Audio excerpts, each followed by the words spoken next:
Welcome to production knowledge. आज आप जानने वाले हैं 7 क्वालिटी कंट्रोल टूल्स के बारे में। क्या क्या आज आप सीखोगे। स्टार्ट करते हैं कंटेंट से। These are the main contents जिनके बारे में आज आप जानने वाले हैं। 7 क्वालिटी कंट्रोल टूल्स क्या क्या हैं, इनका यूज़ कैसे करना है, साथ ही साथ हम कुछ एग्जाम्पल भी सीखने वाले हैं। और वेरी इंटरेस्टिंग पार्ट जो कि है इंटीग्रेटेड क्वेश्चंस, जो हम वीडियो के एंड में डिस्कस करने वाले हैं। So let's start with the introduction of 7QC tool.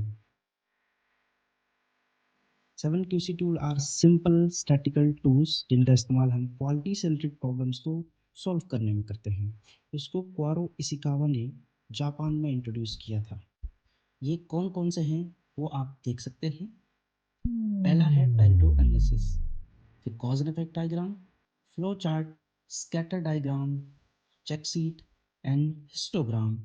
Last में है हमारा कंट्रोल चार्ट। ये टोटल आपके 7QC टूल्स माने जाते हैं जिनका हम अब डिटेल में स्टडी करने वाले हैं। एक एक टूल को डीप में समझते हैं। पहला है पेरेटो एनालिसिस।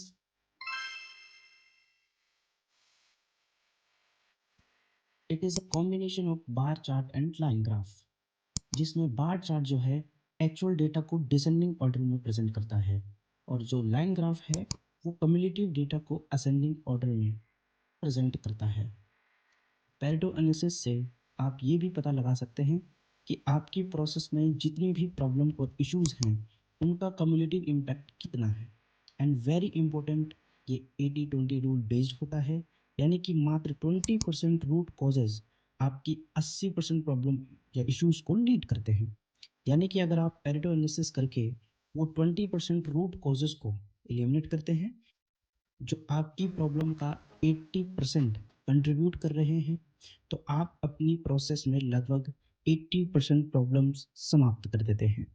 इंडस्ट्रीज में आपने ये भी देखा होगा कि किसी प्रोसेस में बहुत सारे रिजेक्शंस और इश्यूज होते हैं।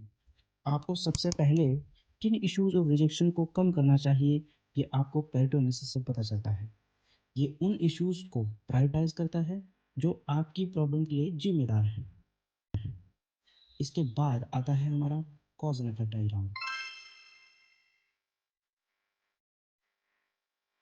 इसको हम इशिकावा एंड फिशबोन डायग्राम भी कहते हैं, क्योंकि इशिकावा ने इसको इंट्रोड्यूस किया था और फिशबोन का स्ट्रक्चर ये क्रिएट करता है।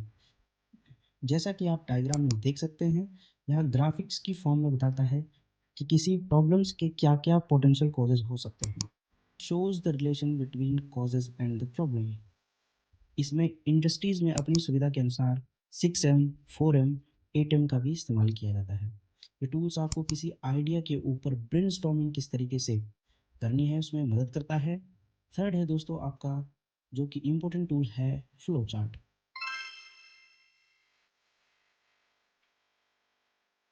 इस टूल की सहायता से आप अपने डेटा को पिक्टोरियल फॉर्म में प्रेजेंट कर सकते हैं।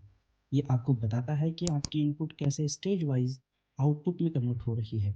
साथ ही साथ वैल्यू एडेड और नॉन वैल्यू एडेड एक्टिविटीज़ को भी आइडेंटिफाई करने में हेल्प करता है। फ्लो चार्ट का यूज़ करके किसी प्रोसेस में ट्रबल स्पॉट को आइडेंटिफाई भी किया जा सकता है। फ्लो चार्ट आपके नए एम्प्लॉयज़ को वर्क प्रोसीजर के बारे में ट्रेन करने में भी मदद करता है। फोर्थ जो आपका टूल है दोस्तों वो है स्कैटर डायग्राम। स्कैटर डायग्राम का यूज़ दो वेरिएबल के बीच में रिलेशंस को एनालाइज करने में किया जाता है। ये एक्स वाई कोरिलेशन पर बेस्ड होता है। आप डायग्राम में देख सकते हो कि किस तरीके से दो वेरिएबल डिफरेंट डिफरेंट ग्राफिक्स को फॉर्म करते हैं।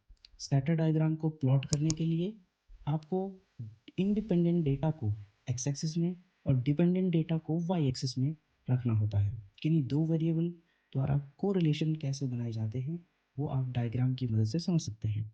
पहला जो रिलेशन आपको नज़र आ रहा है दो वेरिएबल के बीच में, वो स्ट्रॉन्ग पॉजिटिव कोरिलेशन को दर्शाता है। दूसरा एग्जाम्पल जो आप देख सकते हो वो वीक पॉजिटिव कोरिलेशन को दर्शा रहा है। थर्ड जो एग्जाम्पल है वो स्ट्रॉन्ग नेगेटिव कोरिलेशन को प्रेजेंट करता है। फोर्थ जो आपको डायग्राम में नज़र आ रहा है, फोर्थ डायग्राम भी एक वीक नेगेटिव कोरिलेशन को प्रेजेंट कर रहा है। और लास्ट वाले डायग्राम में आप देख सकते हो कि दो वेरिएबल के बीच में कोई भी रिलेशन स्टैब्लिश नहीं हो रहा है।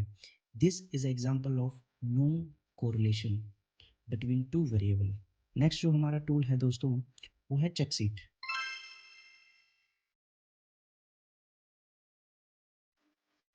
Checksheet is used to collect data and analyze it in a proper way. Collected data को हम अदर क्वालिटी टूल्स में इनपुट डेटा की तरह यूज कर सकते हैं। एग्जाम्पल पिक्चर से आप समझ सकते हो कि चेकशीट किस तरीके की होती है। सिक्स जो टूल है दोस्तों वो है हिस्टोग्राम।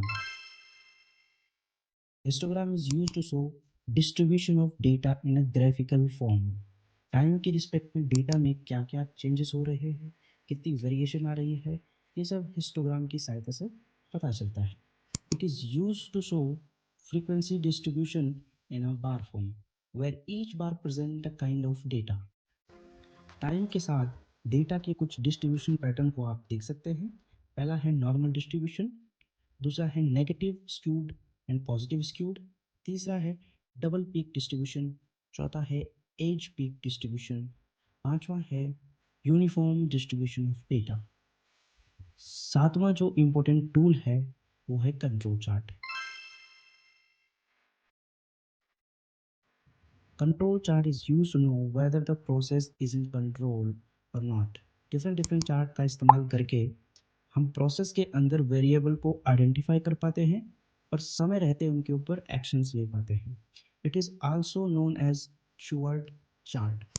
इट शोज स्टेबिलिटी और variability in the process. Variable data के लिए हम R chart, MR chart, S chart का इस्तेमाल करते हैं और एट्रीब्यूट डेटा के लिए C chart, P chart, U chart तथा एनपी चार्ट का भी हम इस्तेमाल करते हैं।